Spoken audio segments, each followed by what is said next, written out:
Bonjour tout le monde. Good afternoon, everyone. Thank you for being here. I'm accompanied today by the Deputy Prime Minister Freeland and Ministers Joly and Anand. We're here today to talk about the situation in Ukraine. The unjustifiable attack by Russia of Ukraine is unacceptable. This morning, Ukrainians woke up to the brutal, terrifying reality of war. President Putin has launched a horrific, unprovoked attack on their country, a sovereign nation, including missile strikes in their capital, Kiev. He has needlessly put the lives of innocent people at risk, violated Russia's international treaties, and launched the greatest threat to European stability since World War II. Canada is unequivocal in our condemnation of Russia's unprovoked and unjustified attack on the sovereign, democratic state of Ukraine. President Putin's brazen disregard for international law, democracy, and human life are a massive threat to security and peace around the world. I just spoke a few minutes ago with President Zelenskyy.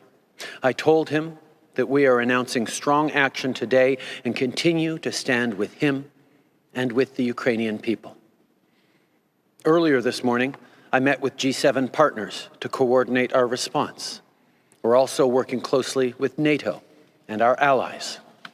Together, we have made clear that Russian violence, aggression, and violation of international law will not go unpunished.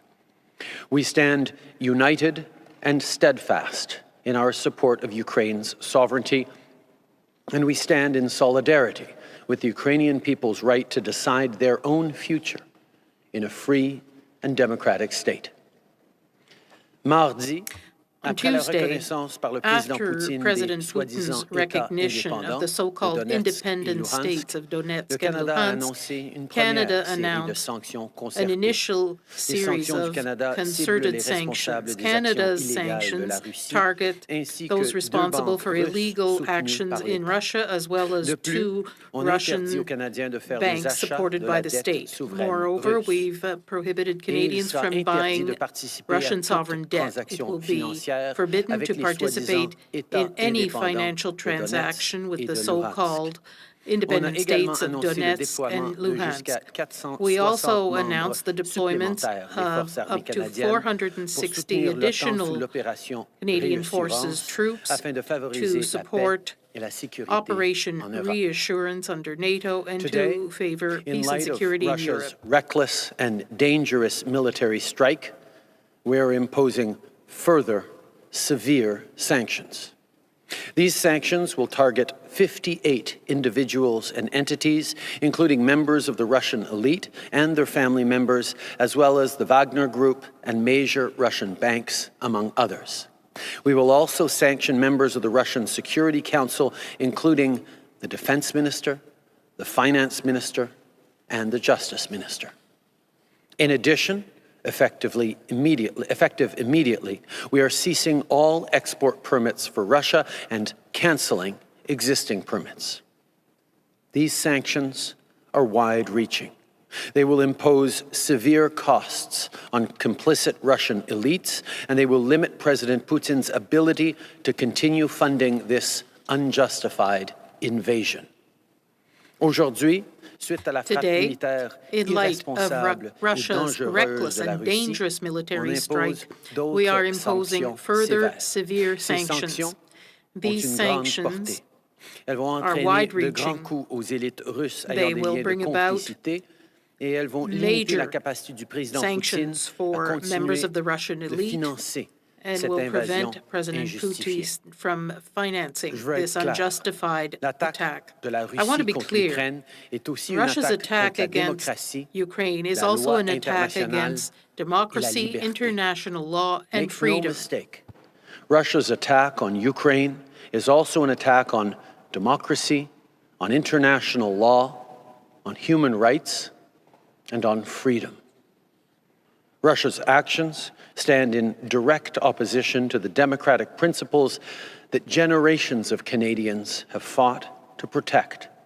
Democracies and democratic leaders everywhere must come together to defend these principles and stand firmly against authoritarianism. Russia must immediately cease all hostile actions against Ukraine and withdraw all military and proxy forces from the country. Ukraine's sovereignty and territorial integrity must be respected, and the Ukrainian people, like all people, must be free to determine their own future. I want to be clear. Our quarrel is not with the people of Russia. It is with President Putin and Russian leadership that has enabled and supported this further invasion of Ukraine. La vérité, the truth is that Russia has been violating Ukraine's sovereignty for years. In 2014, it illegally annexed Crimea. Since then, it has never stopped harming democracy in Ukraine. And today, President Putin opened a new dark chapter of this story by launching a wide-ranging invasion. These are deeply disturbing times for the international community and for people everywhere who care about freedom and democracy. And while the eyes of the world are on leaders, we can never lose sight of the human cost of conflict. Innocent people, including children, are now facing violence and chaos. In these dark hours, Canada's message to the people of Ukraine is this: you are not alone. We are standing with you. For Canadians and permanent residents in Ukraine, your safety and security are now our top priority. We also want to make sure that you can get to safety. We've arranged for safe passage for you and your families at the land borders with Poland, Slovakia, Hungary, Romania, and Moldova. We are urgently issuing travel documents for affected Canadians, permanent residents, and their immediate family members.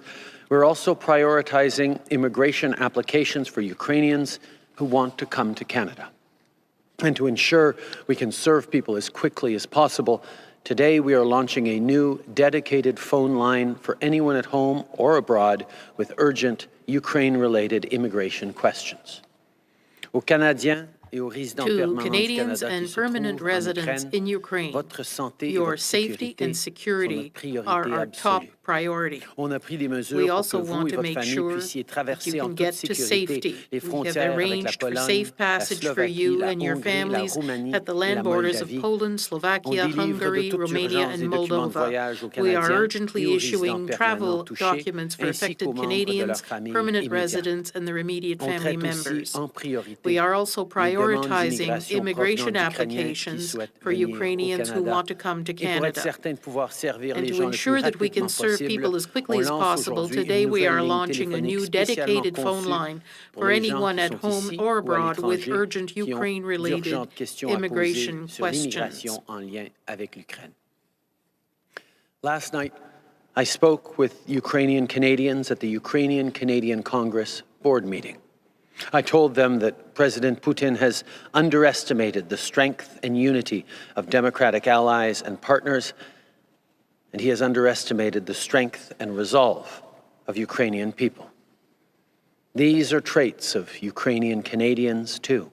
You have helped build this country. You are proud of your culture and your heritage, and you don't back down. Well, neither will Canada. Our support for Ukraine, for democracy, and for human rights remains unwavering. Merci beaucoup. Je passe maintenant la parole. Thank you very much. I'll now give the floor to Deputy Prime Minister Chrystia Freeland.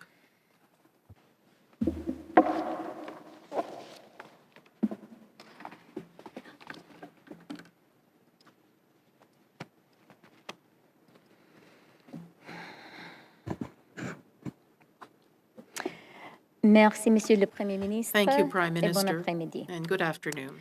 Quand nous nous sommes réveillés ce matin, When we woke up this le morning, monde était différent. the world was different. La Russie a lancé une attaque Russia brutale launched a et non brutal provoquée and unprovoked contre attack l'Ukraine. against Ukraine, Un pays de plus de 40 millions a d'habitants country with a qui population ne of over demande 40 million que people, la paix et la liberté. which only wants peace and Today, freedom. we woke up to a changed world. Russia has launched a brutal and unprovoked attack on Ukraine, a country of more than 40 million people who have sought nothing but peace and freedom. The horrific human costs of this cruel invasion are the direct and personal responsibility of Vladimir Putin, who has chosen to invade a sovereign democracy and challenge the rules-based international order. History will judge President Putin as harshly as the world condemns him today. Today, he cements his place in the ranks of the reviled European dictators who caused such carnage in the 20th century. The response by Canada and our allies will be swift, and it will bite. This barbaric attack cannot and will not be allowed to succeed. To my own Ukrainian Canadian community, let me say this. Now is the time for us to be strong as we support our friends and family in Ukraine. Now is the time for us to remember «Ще не вмерла Україна». И моим друзьям в России я хочу сказать прямо и четко. Наша ссора не с российским народом, а с президентом Путиным и с теми, кто его окружают и поддерживают. С теми, кто сделал кровавый выбор атаковать суверенную демократическую страну. Canada understands what is at stake. We know that the people of Ukraine, in fighting for their lives, for their sovereignty, are fighting for us too. They are fighting for democracy, and we stand with them. Thank you very much. Et je passe maintenant la parole à I'll now give the floor to my colleague, the Minister of Foreign Affairs, Mélanie Joly.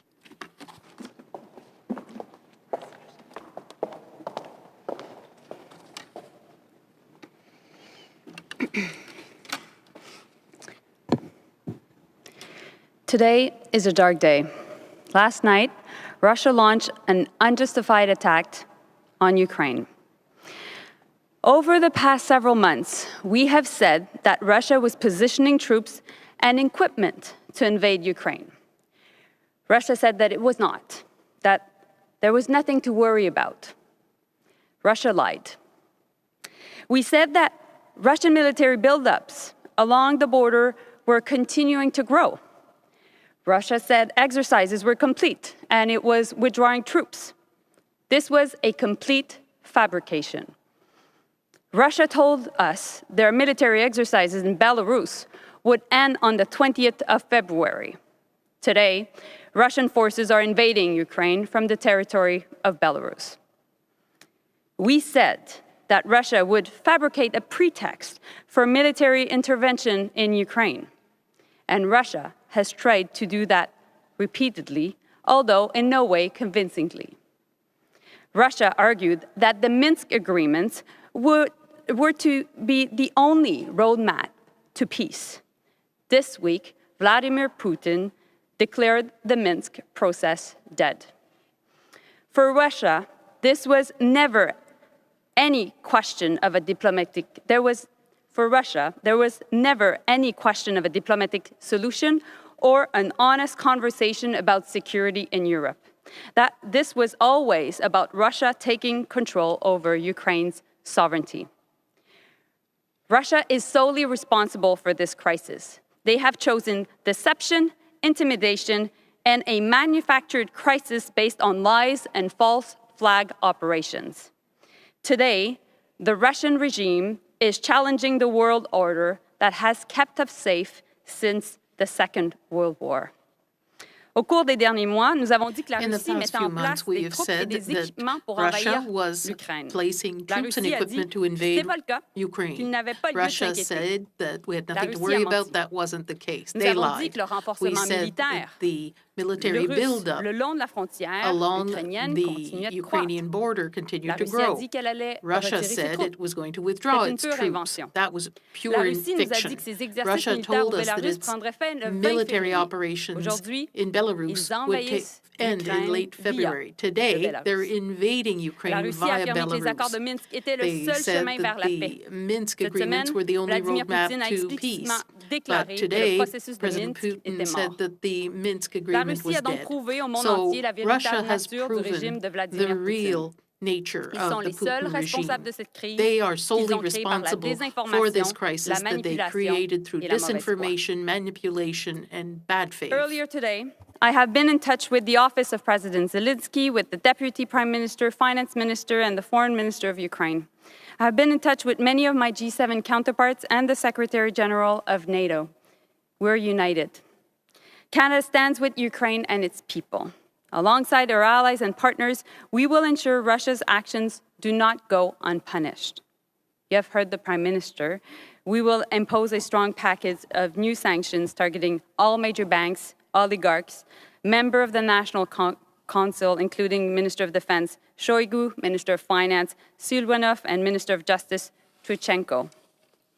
Canada will also block exports to Russia that require permits. Existing permits will be cancelled and all applications will be denied. No aerospace, technology, and mineral goods will be sent to Russia. Canada has one of the strongest package of sanctions being released today. And together with those from our allies, we're inflicting severe pain on the Russian regime and the Russian economy. We call on Russia to stop its attack immediately and to return to the path of dialogue and diplomacy. This madness has to stop. Comme vous l'avez entendu de la part du Premier As you ministre, heard the nous Prime imposons des Minister nouvelles say, we sanctions are visant imposing des new grandes banques sanctions russes. against Les large oligarques Russian font banks, partie oligarchs de la garde rapprochée du président who are Poutine, part les of membres the du close Conseil inner national, circle of notamment le President ministre de la Putin, Défense, the des Minister of Finances et de la Defense, Minister of Justice. Finance, and the Le Minister Canada of Justice. bloquera également Canada toutes will les also exportations block vers la all Russie qui exports to nécessitent des Russia permis. that Les require permis existants permits. seront annulés, toutes les demandes Existing permits seront will be refusées. cancelled and all Aucun applications bien will be lié au secteur de refused. l'aérospatial, Nothing de la regarding technologie aerospace ou encore des technology minéraux ne pourront être exportés vers la or Russie. minerals can be exported to Le Russia. Canada a mis en place Canada l'un des has ensembles de put in sanctions les plus place vigoureux one of the most et avec vigorous ceux de series nos of alliés, le sanctions but est possible, d'affaiblir et and our d'ébranler goal le régime is russe et to son économie. weaken the Russian regime and its economy. I also spoke again this morning to Canada's ambassador to Ukraine. Our staff are now safely in Poland. As soon as we're able to ensure adequate delivery of services, they will return to Ukraine. Consular services remain available to Canadians in Ukraine. Information on how to reach Global Affairs can be found on our website and on my social media channels. Should there be a surge in demand for consular assistance, we are ready. Our teams in Ottawa, Warsaw, and major European cities are on standby to support. The safety and security of all Canadians is our highest priority. Canadians in Ukraine should shelter in place unless they are able to leave the country safely. I'd like to finish by expressing that I know that the pain we're inflicting on Russia does not compare to that being felt by the Ukrainian people today. You can be assured that Canada and the world is with you. J'aimerais conclure en disant que je comprends que les sanctions que nous imposons à la Russie ne sont pas comparables à la douleur que ressent le peuple ukrainien are not aujourd'hui. comparable to what is Soyez felt by assurés que le Canada Ukrainians et today. le monde entier Rest est assured avec that vous Canada and the aujourd'hui. rest of the world Merci. is with you today. Thank you. I will now pass the floor to my colleague Anita Anand.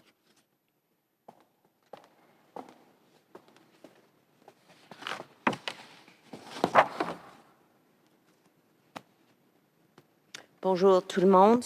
Hello, everyone. Today is a devastating day for the Ukrainian people, for democratic societies, and for all those who stand for peace and security. Indeed, some in the West have taken peace and security for granted before today. Some may have believed that what is happening right now in Ukraine, in Europe, could not, would not take place. But it is. Putin has chosen to deliberately invade Ukraine, a sovereign, democratic nation that did nothing to warrant this aggression. I am sure many of us could not even imagine what it must have felt like being woken up by explosions. Today is a devastating day for the Ukrainian people, for democratic societies, and for all those who stand for peace and security. Putin has chosen to deliberately invade Ukraine, a sovereign democratic nation who did nothing to warrant this aggression. When I visited Ukraine last month, I met with countless hardworking and good people, and I am heartbroken now to know that those same people are fighting for their futures, for their very right to exist as a sovereign people. And to my Ukrainian counterpart, my friend, Minister Resnikov, whom I saw only a few days ago and with whom I am in daily touch, and to all Canadians I say, I am with you, we are with you, Canada is with you. I offer my condolences to the families of the Ukrainians who have been brutally killed, and I wish a speedy recovery to the injured. My thoughts are also with the 1.3 million Ukrainian Canadians watching these unfolding events in horror. Let's be clear. Putin is responsible for these needless deaths, for violating the UN Charter, and for violating the international rules-based order at the same time. And comme Melanie a déjà dit, as Melanie already in the last few weeks, Putin has tried to convince the world that the path that he has chosen is reasonable and legitimate, mais ce n'est pas le cas, pas du tout. That is not the case, not at all. Are not only illegal, they're unconscionable. He has flagrantly disregarded the fundamental rights of Ukrainians to peace, freedom, and self-determination. Since 2014, in fact, Russia has set the stage for this unprovoked invasion, indeed further invasion of Ukraine, for this unwarranted attack on a sovereign people, for this deliberate undermining of the rules-based international order. And there are no arguments that Putin can put forward that could legitimize the choices that he has made. We will not stand for this attack on the rules-based international order. Notre détermination à faire respecter cet ordre international fondé sur les règles et à soutenir la sécurité de l'Ukraine, de l'Europe et du monde est inébranlable. Our resolve is unwavering. Since the very beginning, when Crimea was invaded in 2014, Canada has been there with Ukraine and all those under threat from Russia's actions. I want to outline 5 points. First, we've been there with strong and coordinated economic sanctions, which will continue to weaken Russia. Second, by putting in place, then extending and expanding Operation Unifier. Under this mission, our Canadian Armed Forces have trained more than 35,000 of their Ukrainian counterparts to help them defend themselves against an eventuality like this one. We have watched Ukraine's soldiers become a more disciplined, more agile, and more effective fighting force. And as soon as conditions allow, we will continue to provide training and capacity building to the Ukrainian military under Operation Unifier. We have also been providing support from a cyber perspective and will continue to do so. Third, by providing significant financial contributions to strengthen Ukraine's institutions and economy, approximately $700 million in total. Fourth, by providing nearly $10 million worth of lethal and non-lethal equipment, which has arrived in full and in time to be effective and useful. Fifth, and finally, by announcing this week the expansion of Operation Reassurance to bolster NATO's eastern flank and to make it clear to Putin that we stand with our allies and our partners in the face of Russian aggression and destabilization efforts. We have also placed 3,400 military personnel across all branches of the service on standby to deploy to the NATO response force should they be required. We have constantly demonstrated, in short, our support for our allies and our partners in the face of authoritarianism and such aggression. I want to personally thank our Canadian Armed Forces for the critical work that they have done to prepare our Ukrainian friends for this fight. In the coming days, months, and years, your country will continue to ask more of you. Given the increasingly dangerous world, just made significantly more dangerous, your service is more important than ever. And I will do everything in my power to ensure that you are resourced to fight and win. And I can confirm that Canadian Armed Forces are ready to assist with the whole of government efforts in the region. Finally, I will remain in close contact with our NATO allies, our Ukrainian partners, and with Minister Resnikov. We cannot allow Putin to redraw maps and to rewrite history to suit his own purposes. We must and we will stand up against these efforts to sow discord, deceit, and violence. Nous ne pouvons pas permettre à Putin we cannot allow Putin to redraw maps and rewrite history to suit his own purposes. At this pivotal time for Ukraine, for Europe, and for the world, Canada and our NATO allies are more united, more resolved, and stronger than ever before. Thank you. Thank you, Minister Anand. We will be taking 20 minutes of questions, starting with the room. One question, one follow-up, then we'll go to the phone. On va prendre 20 minutes de questions, en commençant avec les journalistes dans la salle. Et on va aller au téléphone. Une question, une sous-question. En commençant avec the Canadian Press. Prime Minister Laura Osman with the Canadian Press. Given everything you and your ministers have just said, is the West at war and is Canada prepared to fight in it? We condemn unequivocally this attack on Ukraine, this invasion of Ukraine, but also the violation of the UN Charter, the principles, the rule of law internationally, and we will respond forcefully to make sure that Russia fails, that Russia does not benefit from having invaded Ukraine. We've demonstrated, not just with Canada's response and sanctions, but with the unity that we've seen amongst G7, amongst NATO leaders, amongst EU leaders, and indeed amongst leaders from around the world, that what Russia is doing is terrible and wrong and will be met firmly and forcefully with a response that will punish Russia and make sure they understand that this was a grave misunderstanding of the rules-based order and a grave miscalculation by Vladimir Putin. And perhaps for Minister Freeland, I'd just love to ask you, is this the end of the post-World War II order as we know it? And certainly the Ukrainian ambassador believes so. And what does that mean for Canada moving forward?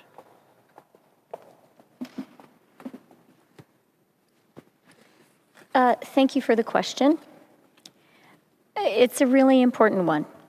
And the reason that we are so determined today, the reason you heard such determination from the Prime Minister and my ministerial colleagues today, is we cannot allow this to be the end of the post-World War II rules-based order. It could be.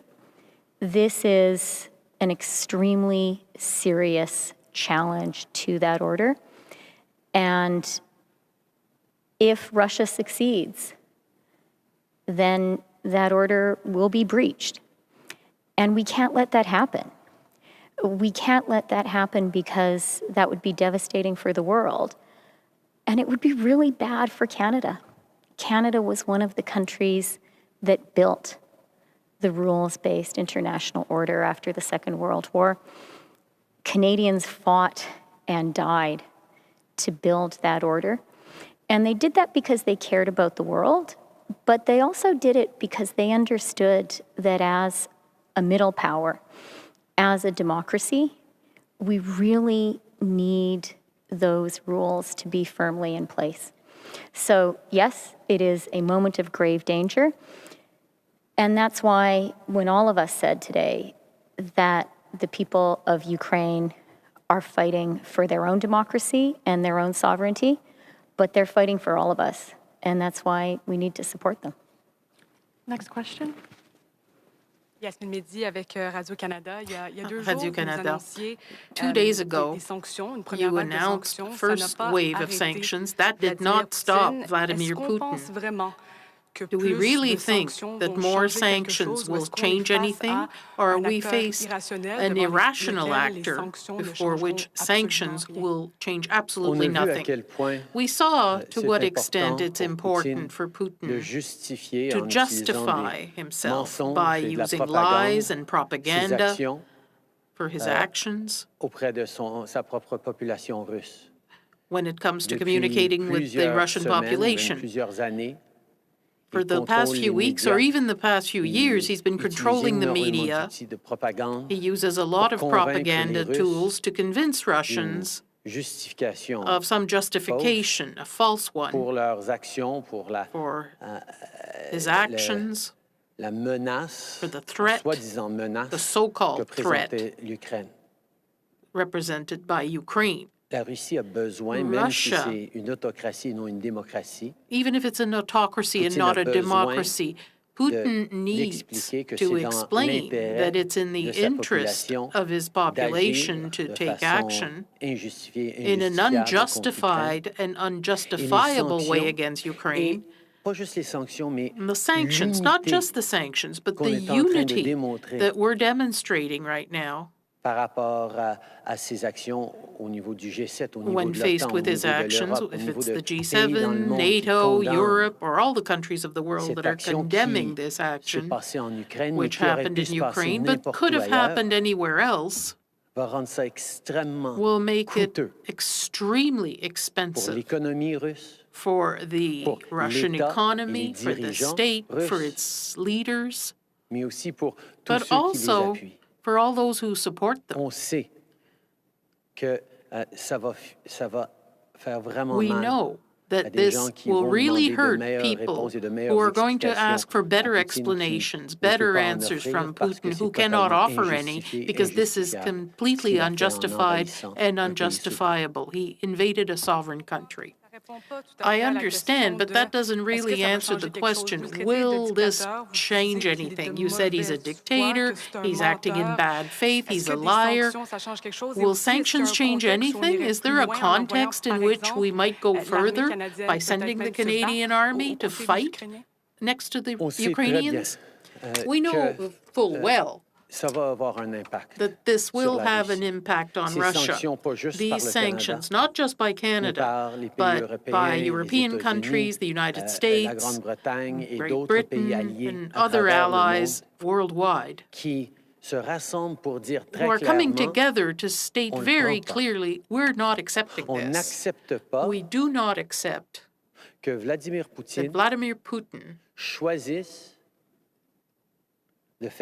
is choosing to completely disregard the rules that kept us safe and stable worldwide for 75 years. It's not just an attack against the territorial integrity of Ukraine. It's an attack against democratic principles that we had established firmly, the UN rules, and this endangers us all. That's why the entire world is reacting firmly to make sure that Putin fails in his attempt to draw some advantage for his own personal glory or for Russia. Hi, Prime Next Minister. question. John Perry, CBC. Can you provide more detail in terms of the sanctions you're bringing in today?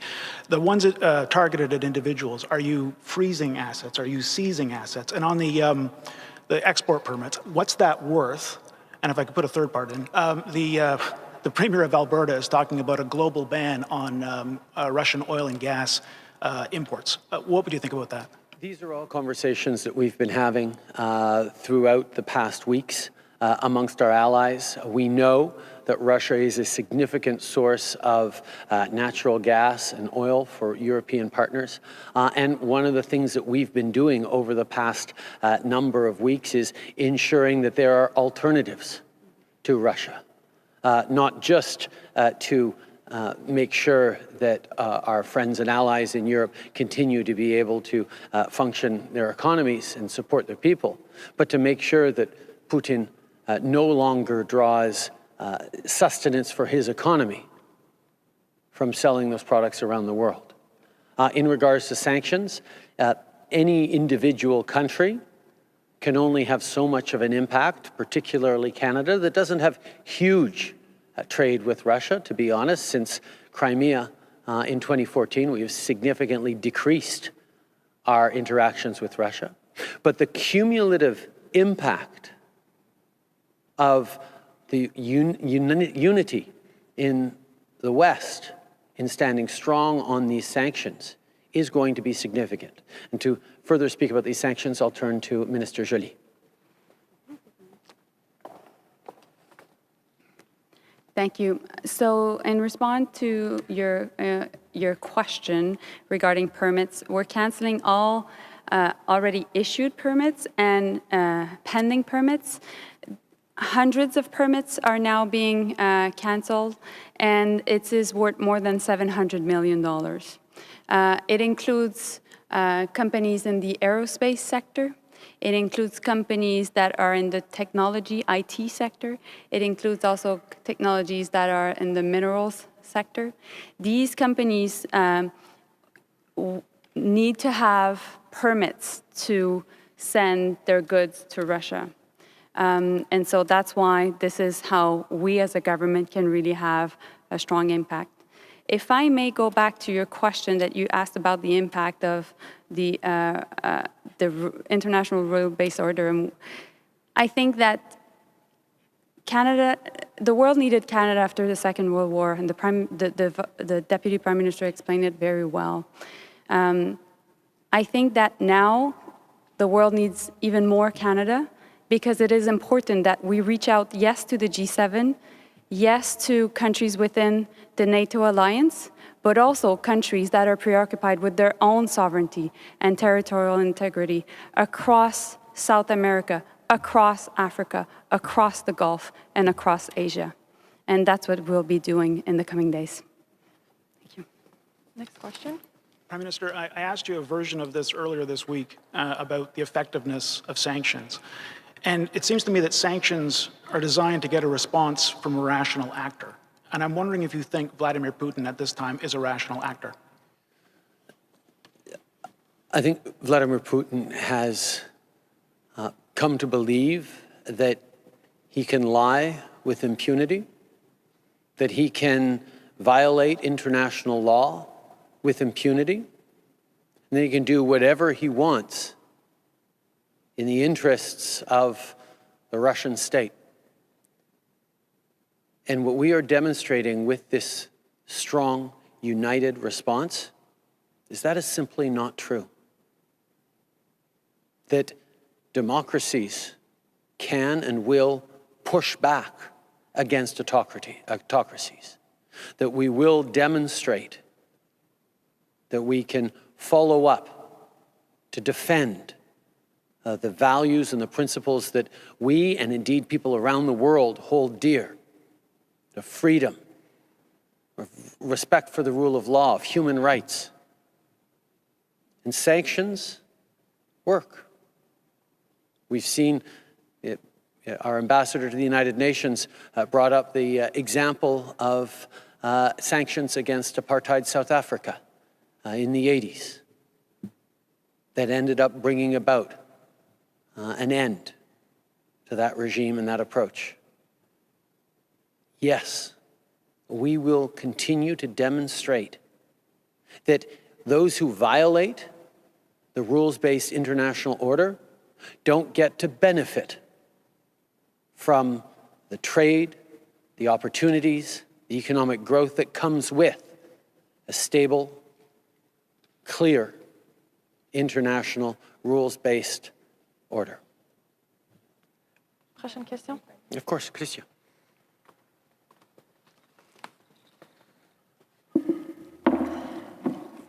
I'd just like to add one thing about the impact of these targeted sanctions and about Russia. As we see the Kremlin order this truly barbaric act, to be very clear that our fight, our opposition, our fierce criticism is not of the Russian people. And in fact, Russia has such an amazing, rich intellectual tradition, such an amazing intelligentsia. And there have already been Russian intellectuals, Russian journalists, Russian writers speaking out and saying how terrible, how vile this action is. That takes real, real courage. And we have to hear those voices too. One of my Russian friends, a Russian economist who actually worked in the government under Yeltsin, but also under Putin, sent me an email this morning saying now he knows how it felt to be a good German in 1939. And there are people in Russia who feel that way. And it's important for us to see them too. And when it comes to the sanctions, Melanie and her colleagues have done a very, very good job at targeting the people who have been Putin's fellow travelers, people who have been able to become extremely rich, enjoy all of the pleasures of the West, of Western democracies, while aiding and abetting Vladimir Putin. And what these united sanctions from the West are saying to those people, to the Russian oligarchs, is you're not going to be able to keep on doing that. You are not going to be able to be a high roller, enjoying all of the fantastic things which Western democracy has created, and continue to support this evil, barbaric policy. And I believe that that will have a real impact.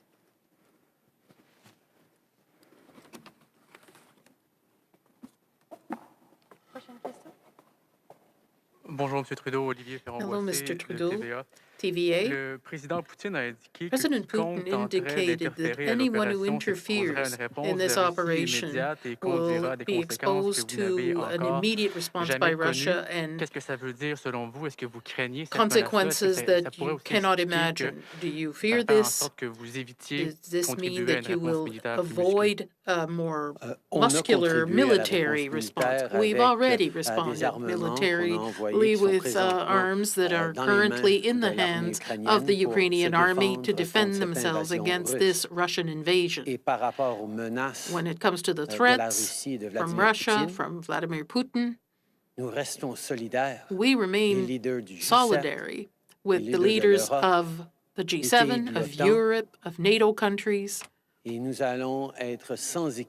and we will unequivocally maintain that solidarity, not just with Ukraine, but with the principles of the rule of law that protect us all on an international level. This is a profound violation of rules that have maintained peace for over 75 years. And it is our duty to stand up firmly, to demonstrate that Vladimir Putin will not profit from this invasion of a sovereign country. Next question. Prime Minister, Kristina CTV National News. Would you be willing to fast-track Ukrainians to Canada? And how soon and how many Ukrainians? And will you try to avoid a similar incident with what we saw in Afghanistan with people trying to flee to Canada there and many were unable to get here? We have worked over the past many weeks to prepare exactly for such eventualities. And as I mentioned in my prepared remarks, we are facilitating the crossing of Canadians and permanent residents into neighboring countries. We are emitting rapid travel documentation for those who need it. We're providing support for Canadians in Ukraine.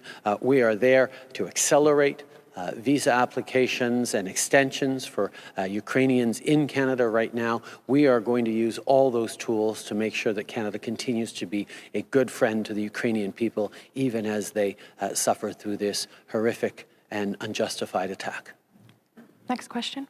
Hi, Prime Minister. Mercedes Stevenson, Global News. I'm wondering why you haven't chosen to sanction Vladimir Putin directly. Muammar Gaddafi did suffer that fate, and you're talking about making Mr. Putin feel the consequences of his actions, but you haven't chosen to target him directly. Why is that? And is it because you're concerned about the threats he has made on anyone who will do that and the possible implications for Canadian security and the Canadian economy? The key thing on sanctions has been to come forward in a coordinated way with all our allies, and that is the unity that is most damaging to the Kremlin and to Vladimir Putin, that we are all unequivocal and united on this. But for further comments on sanctions, I'll turn to Minister Joly. Thank you, Mr. Rees. Today is a first important package of sanctions. There will be other sanctions coming. And that's important for the Canadian public to understand, because we want to make sure to put maximum pressure on Vladimir Putin's regime and also on the Russian economy. To do that, we need to do the work with our allies. We will continue to work with them, and we will really make sure that we're coordinated in locksteps. It is important for us to act as one. We don't want to create any form of loopholes. We want to make sure that our unity continues to be our strength. Thank you. Donc aujourd'hui, c'est un premier ensemble de sanctions très important, un des ensembles de sanctions les plus importants de tous nos alliés. Of any of our allies, but it's only a start. There'll be other sanctions. Every time we announce other sanctions, we will do that in a coordinated way with our allies. The objective is to be united. Why? Because we must make sure that there's no way for those who are in Putin's close circle, who are the sphere of influence, sur sa population, mais en fait que ces personnes-là exercised on the population of Russia. We want to make sure that there's no loophole for those people. Under the circumstances, we will work with our G7 allies and the NATO allies and any other allies. Thank you. Merci. On va maintenant passer au téléphone. Opérateur, c'est à vous. Thank you. Merci. The first question will be from Justin Ling, freelance. Please go ahead. The line is open. Good afternoon, Prime Minister. In the last 12 hours, we've seen a considerable amount of success from the Ukrainians in shooting down Russian aircraft. They've done that thanks largely to surface-to-air missiles given to them by their Baltic allies. They've been requesting this sort of equipment from the West, from Canada specifically. Are we considering purchasing any kind of Stinger or Manpad missiles that could be given to the Ukrainian army?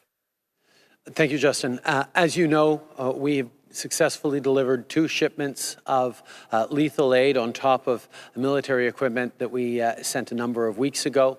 We continue to look at more and further ways to support the Ukrainian military in their brave stand against the Russian invaders. We continue to exchange with allies and coordinate to make sure that we're getting the Ukrainian military the tools that they need. But on further elements on that, I'm happy to turn to Minister Anand.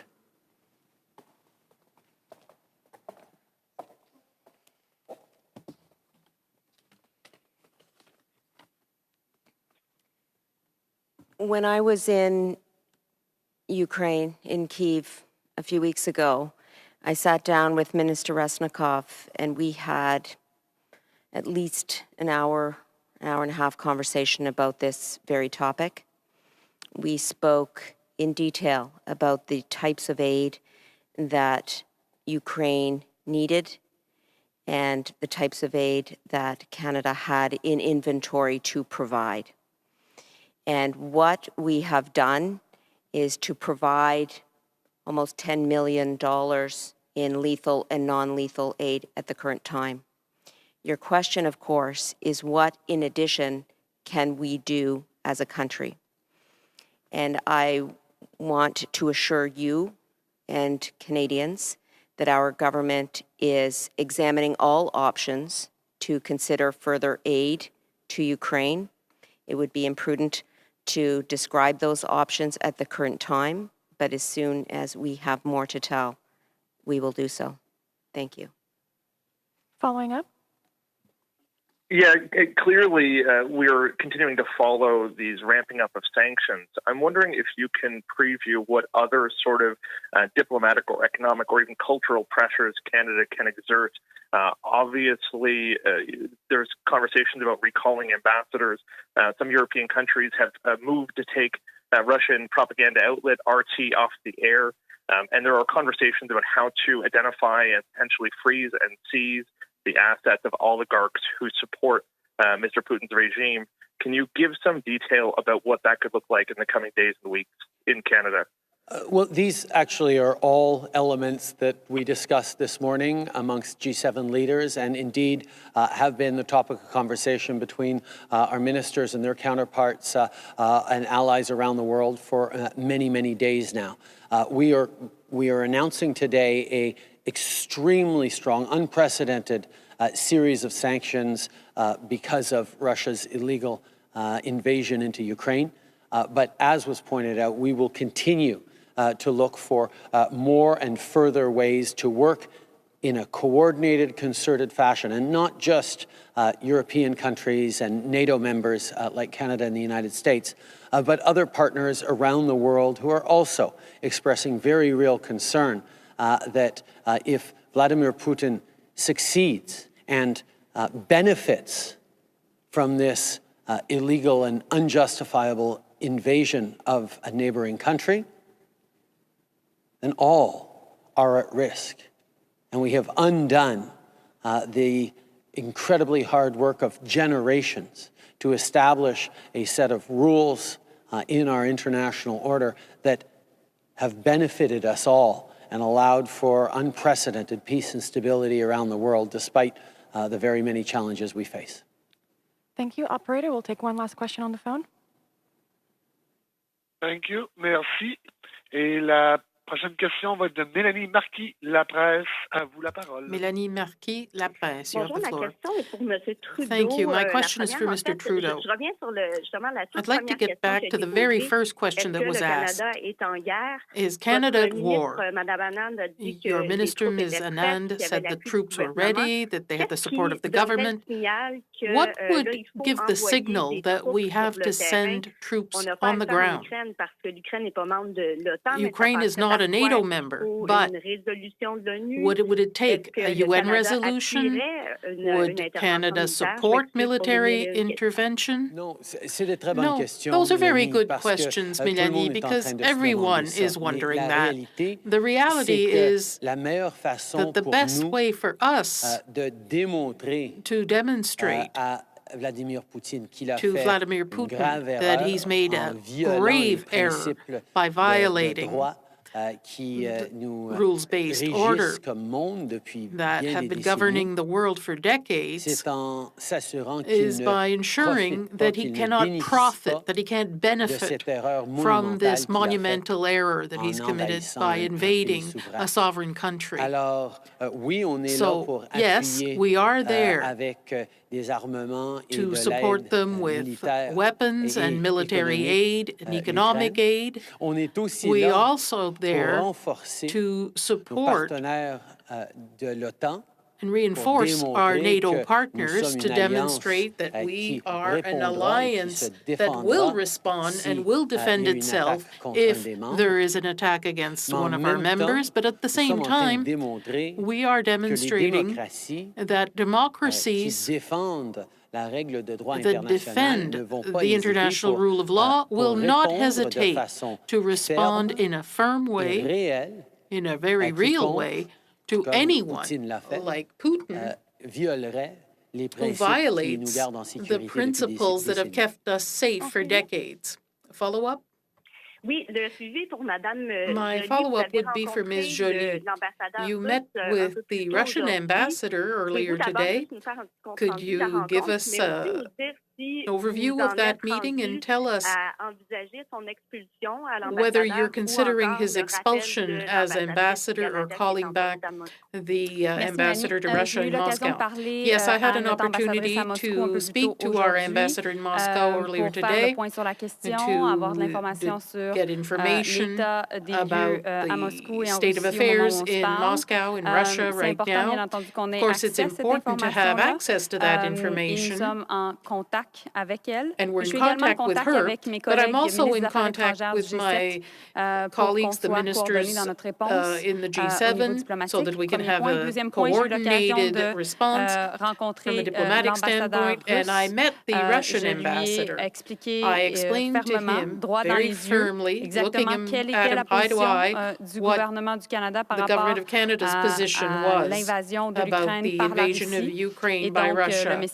So the message was understood very well, and we'll continue to monitor the situation. You have to understand, of course, that the trust between Canada and Russia has been broken now. I think my colleague Ms. Annan had something to add to your question. I'll give her the floor. Bonjour Mélanie, au Hello, sujet de nos missions, with regard to our missions, I want to be clear. Ce sont des missions pour la formation, ça c'est pour unifier, et pour réassurance, ça c'est pour la dissuasion. That's for unifier, and reassurance is a deterrent mission. These are not combat missions. Le secrétaire général de l'OTAN a dit ce matin, as the NATO Secretary General said this morning, nous n'avons pas les missions pour le combat. We don't have a combat mission. Doit être clair. That has to be clear for our country and for our Canadian Armed Forces as well. Thank you. Merci beaucoup. C'est ce qui Thank you fait la very conférence de much. presse d'aujourd'hui. This is That Wednesday's puts an press end. conference. Thank you all.